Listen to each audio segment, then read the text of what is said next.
Bonjour et bienvenue sur le 28.tv. Je suis actuellement au collège Édouard Herriot pour suivre le projet Pollution Find a STEM Solution.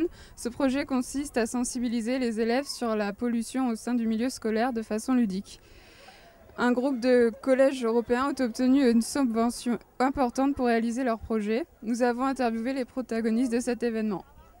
Donc bonjour, est-ce que vous pouvez nous présenter un petit peu plus le projet ? Oui, bonjour. Le projet s'intitule Pollution Find a STEM Solution. L'idée étant de faire découvrir aux élèves qu'on peut lutter contre la pollution en utilisant les sciences, technologies, ingénierie et mathématiques, qui sont les initiales de STEM. Pour cela, les élèves ont travaillé sur les recherches sur les pollutions. À la suite de la recherche qu'ils ont publiée sur notre plateforme internet, réaliser des outils de mesure, dont un capteur de pollution atmosphérique, bon, un basique, mais ça les a initiés à l'électricité. Ils ont appris à programmer un robot Lego intelligent. Et maintenant, ils s'en servent, ils font les mesures. Et tous ces outils et ces utilisations leur ont été apprises par des élèves étrangers, puisque nous travaillons avec 4 autres établissements en Europe, croate, espagnol, polonais et tchèque. Comment ça vous est venu l'idée en fait de participer à ce projet ? En fait, tout est parti d'une rencontre avec ma collègue Madame Takak, où nous nous sommes rencontrés lors d'un stage en Angleterre en juin 2013. Un stage sur comment rendre les sciences intéressantes. Et on s'est rencontrés là-bas, nous sommes devenus amis et on a eu envie de faire perdurer cette amitié, d'en faire profiter nos élèves.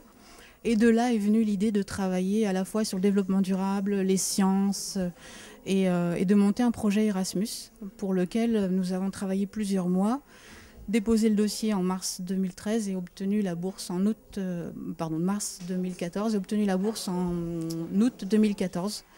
Donc 119 000 € pour les 5 établissements, dont 19 000 pour le collège Édouard Herriot à l'UC. Explique-moi un peu ce que tu fais, la machine, comment tu l'as construite et voilà, explique-moi. En fait, cette machine, on l'a faite en Pologne et c'est pour capter les matières organiques qui sont dans les produits. Par exemple, là, on réalise des tests avec du dissolvant.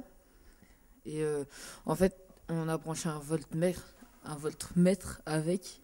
Et le nombre de volts augmente si il y a de la matière organique. Moi j'ai construit la plaquette. Il y avait le capteur, c'est ce qu'il y a de plus important en fait sur la plaquette. Ça nous a pris à peu près une demi-heure pour la construire. Et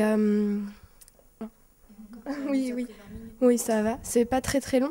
En fait, on met des résistors pour relier tous les fils qu'il y a à l'intérieur. Donc raconte-moi un peu ce qui s'est passé durant ton voyage en Pologne.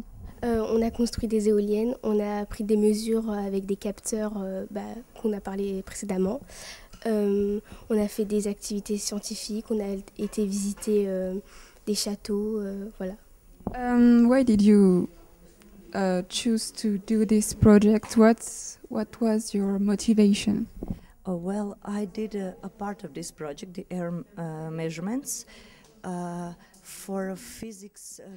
fait, j'ai pris part à ce projet de mesure de l'air pour des raisons de création de compétitions en physique. Ça a vraiment été bien accueilli parce que ça a permis de mesurer l'air pollué à l'intérieur de l'école. Donc nous avons parlé de ces mesures avec d'autres écoles européennes pour comparer les résultats entre nous. C'est ainsi que Vanessa et moi avons commencé ce projet. Nous avons vu que ça avait du succès, que c'était bien accueilli. On a donc décidé d'élargir le projet avec d'autres choses, comme par exemple mesurer la pollution émise par les lampes, etc. Au fur et à mesure, nous avons eu de plus en plus de partenaires et le projet s'est concrétisé ainsi.